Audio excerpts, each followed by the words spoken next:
Hey everyone, welcome back to the channel. If you're thinking about diversifying your investment portfolio with a focus on Europe, you're in the right place.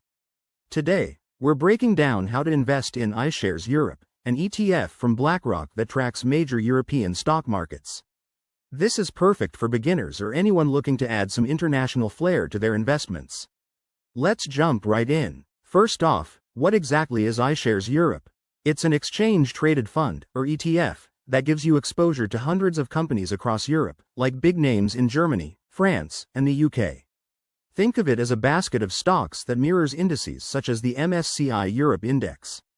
Why should you care? Well, investing in iShares Europe can help spread your risk, tap into Europe's economic growth, and potentially boost your returns during global market ups. Now, let's get to the how. Step 1. Educate yourself. Before diving in, read up on the ETF's details, fees, and past performance on BlackRock's website. This will help you make informed decisions. Step 2. Choose a brokerage. Pick a reliable online platform like Vanguard, Fidelity, or Charles Schwab. These make it easy to buy and sell ETFs with low costs. Step 3. Open and fund your account. Sign up, verify your identity, and link your bank account to add money. Most brokers let you start with as little as $100. Step 4. Search for the right ETF.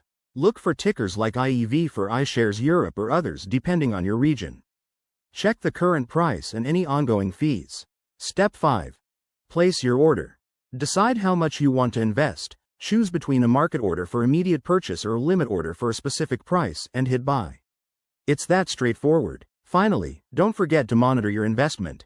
Keep an eye on market trends, review your portfolio quarterly, and adjust as needed based on your financial goals. Remember, all investments carry risks, like currency fluctuations or economic downturns in Europe, so only invest what you can afford to lose. There you have it. A simple guide to getting started with iShares Europe. If this video helped you, hit that like button and subscribe for more investing tips. Drop your questions in the comments below, and I'll see you in the next one. Thanks for watching.